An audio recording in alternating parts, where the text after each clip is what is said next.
Hello and welcome to In the Word, your weekday worship guide for reading through the scriptures one day at a time, 5 chapters a week. And this week we are going to be looking at Leviticus chapters 26 and 27, wrapping up the book of Leviticus, and starting in the book of Numbers with the first 5 chapters. Much of life can be summarized as responses to the question, what? What did you do today? What were you saying? What do you want to be when you grow up? What do you want to be remembered for? What do you want for lunch? What is a foundational question, even in our spiritual walk? In Bible reading, we ask, what does this passage mean? And what should I do in response to this truth in God's Word? In prayer, we ask, what is your will, O Lord? In our kingdom efforts, we ask, what gifts has God given me to use for His glory? The little question, what, is a very important and common question.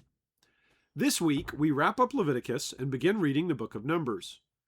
And that answers for us the question of what we are reading this week. But there's another little question that directs much of life. And that little question is how? How are you? How did you do that? How did that get over there? How can I get through this? How is also an important question in our spiritual walk.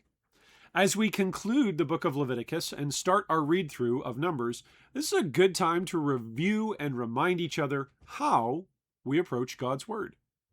If we approach God on our own terms, saying in effect, God, you need to meet my expectations for how I expect you to speak to me, we have been approaching God as though we are the ruler of creation and the ultimate authority. If we approach God's Word saying, in effect, since I don't understand how this passage is God's voice to me, I'll just give up and stop reading. If we do that, we are living as fools. Harvest only comes after planting. Good things require some amount of struggle. Humility, curiosity, reverence, diligence, perseverance, and worship, thankfulness, are all ingredients in the recipe for how to approach reading God's Word.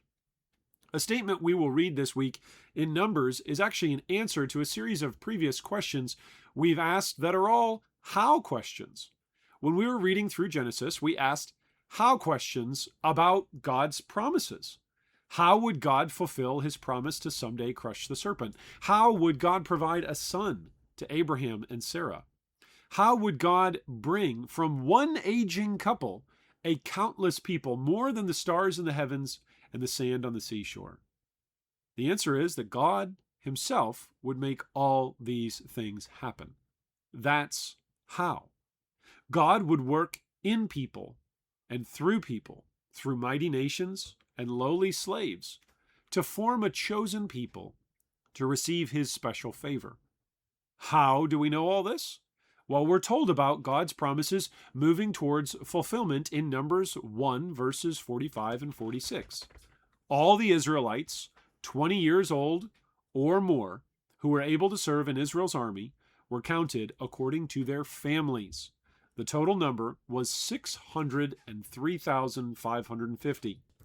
This isn't simply a military census tally.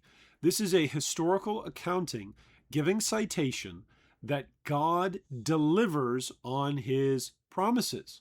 This is a statement showing how God's promises were moving towards fulfillment. From a single couple came a people capable of fielding an army of over 600,000 soldiers.